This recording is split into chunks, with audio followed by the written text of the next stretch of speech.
Good morning, everybody. Thank you very much for your responses to the first video that I made. It was lovely to hear your replies. And this is the second one. And I thought that the subject for this one is important because we need to look at the link between the mind and the body. They work and interact together as close allies.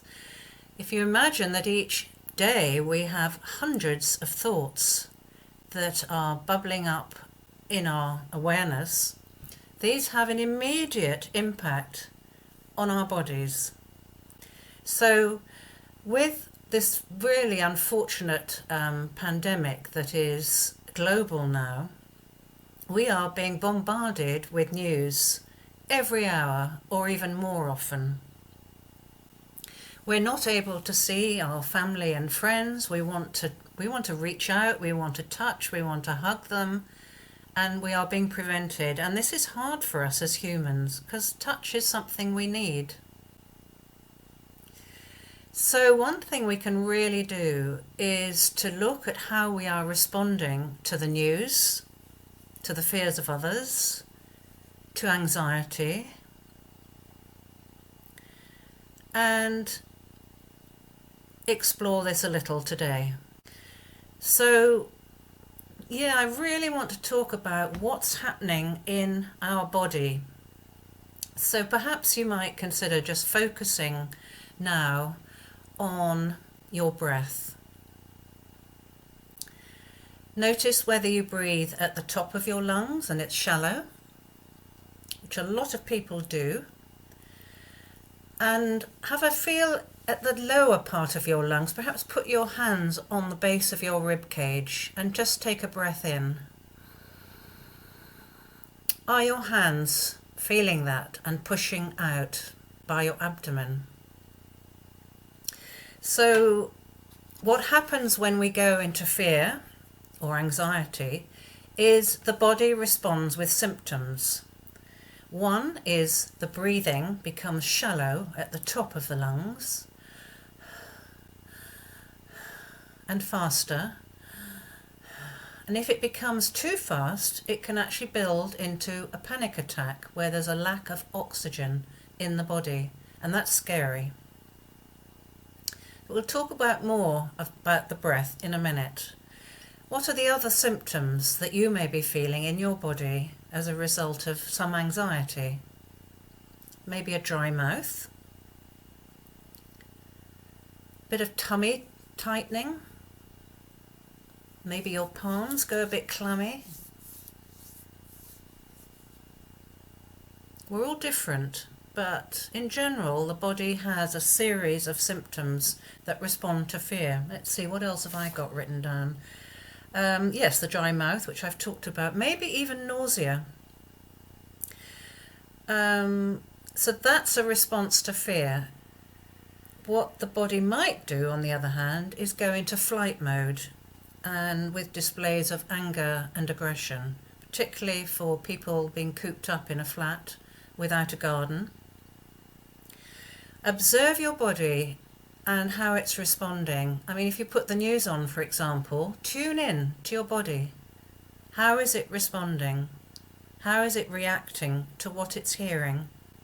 Because the feelings are flooding the body. So work with this. Perhaps slow down your breathing. Calm your body by maybe talking to it. This is only temporary. We'll get through this. I promise we'll get through this. Reassure your body. Maybe massage your body. Rub your hands on your chest, over the heart. It's quite nice just to hold your shoulders. Let the head relax from one side to the other. I find that really comforting. Even wrap your arms around as if somebody was giving you a hug. Just enjoy that, because it will soon be somebody, not yet though, but it will be somebody giving you a hug. If you are living with other people as a family or with friends, how you respond to this will impact them, because we feel each other's energy. We don't see it, but we feel it. So take responsibility for yourself, and you will be helping other people around you in more ways than you realize. I'm going to suggest a form of breathing. It's quite straightforward. It's called square breathing. And perhaps you might watch it first and then come along and join me. So to a count of 4, you may find 3 better. I like 4, so work with, in a minute, work with a count that you like. So in for a count of 4.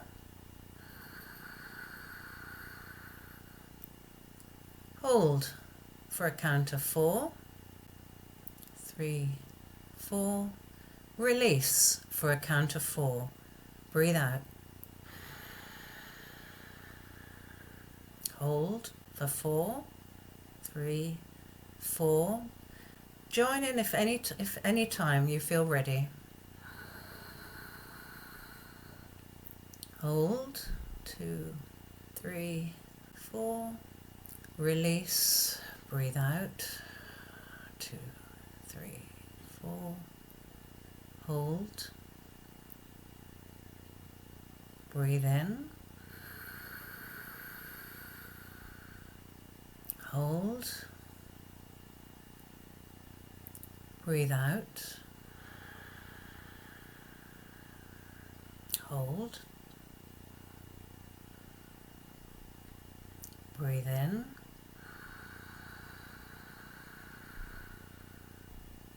Hold. Breathe out. I'm going to ask you to close your eyes and just go within, into your body, and become aware of how your body has responded to your deeper breathing. You may just feel calmer.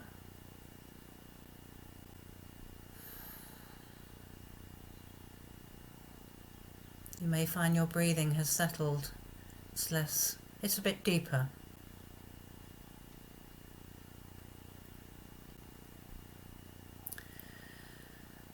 So that's a really useful breathing technique that we can all do anytime. Maybe when you sit on the edge of your bed before getting up, breathe. Square breathing. Do it a few times, whatever feels comfortable for you, and use your own timing. It's been really nice to see you all today. At least I hope I'm seeing you all today. And I look forward to continuing this dialogue with you. Also, please feel free to forward it to anyone you know who might benefit from it. Thank you all. See you soon. Bye.